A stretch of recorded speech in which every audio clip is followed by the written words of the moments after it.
بسم اللہ الرحمن الرحیم۔ معزز خواتین و حضرات، السلام علیکم ورحمۃ اللہ وبرکاتہ۔ اللہ کی زمین پر انسان جن چیزوں کی بنا پر آپس میں باہمی دست و گریباں ہوتا ہے، قتل تک نوبت چلی جاتی ہے، سب سے زیادہ جھگڑے جن چیزوں کی بنا پر ہوتے ہیں ان میں ایک مال بھی ہے۔ یہی وجہ ہے کہ اللہ رب العزت نے قرآن مجید میں مال کی تقسیم بطور وراثت اس کو پوری تفصیل کے ساتھ بیان کیا ہے۔ آج کی حدیث اسی سلسلے کی ایک کڑی ہے کہ اس میں سختی کے ساتھ حکم دیا گیا ہے کہ ورثاء کے درمیان مال کی تقسیم صحیح سے ہی کی جائے۔ مشکوٰۃ المصابیح کتاب البیوع باب الفرائض 3060ویں حدیث کتاب میں اور دوسری ہے باب میں۔ الفاظ سماعت فرمائیے گا۔ وعن ابن عباس رضی اللہ عنہما قال قال رسول اللہ صلی اللہ علیہ وسلم الحق الفرائض بأہلها فما بقی فهو لأولی رجل ذکر۔ رواہ البخاری و مسلم۔ معزز خواتین و حضرات، حدیث صحیح بخاری اور صحیح مسلم میں آ گئی۔ اس کی سند پر کسی قسم کا کوئی تبصرہ کرنے کی ضرورت نہیں ہے۔ حدیث کے راوی سیدنا عبداللہ بن عباس رضی اللہ تعالی عنہما ایک ایسی ہستی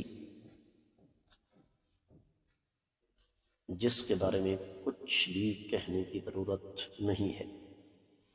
یہ حدیث صحیح بخاری میں 4 مقامات پر ہے، 6735، 37، 32 اور 6746۔ صحیح مسلم میں 3 جگہ پر ہے، 4142، 43 اور 41۔ سنن ترمذی میں 1 جگہ پر ہے، سنن ابی داؤد، سنن ابن ماجہ وغیرہ میں موجود ہے۔ ترجمے کی طرف پڑھتے ہیں۔ سیدنا عبداللہ بن عباس رضی اللہ تعالیٰ عنہما سے روایت ہے، نبی کریم صلی اللہ علیہ وسلم نے فرمایا کہ قرآن مجید میں موجود مقررہ حصوں کو ان کے مستحقین تک پہنچاؤ، اور جو مال ان سے باقی بچ جائے وہ فوت شدہ کے قریبی اسبا مرد رشتہ دار کو ملے گا۔ معزز خواتین و حضرات، میں یہاں نہ آگے بڑھنے سے قبل ایک چیز آپ کو بتا دوں۔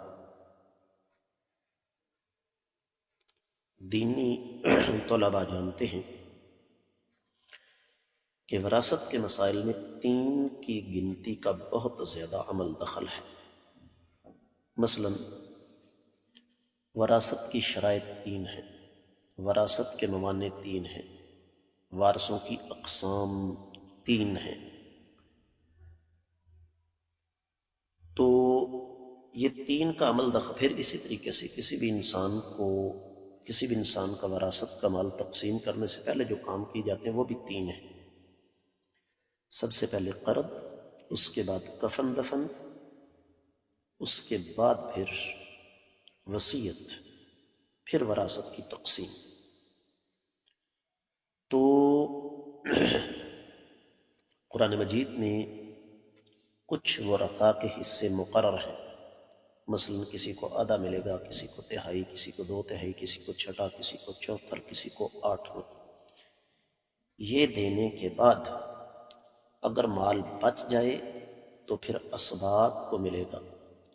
تو اسباط سے مراد فوت شدہ انسان کے وہ مرد وارث ہیں جن کی میت کی نسبت اس انداز سے ہو کہ درمیان میں کوئی مؤنث نہ آ سکے۔ تفصیل آگے آ رہی ہے۔ آج کی حدیث کا سبق یہیں پہ مکمل۔ سبق کو زیادہ سے زیادہ آگے شیئر کریں، ویڈیو کو لائک کریں، کامنٹ سیکشن میں آ کر اپنے قیمتی خیالات کا اظہار ضرور فرمائیں۔ آج کے سبق سے اجازت دیں۔ السلام علیکم ورحمۃ اللہ وبرکاتہ۔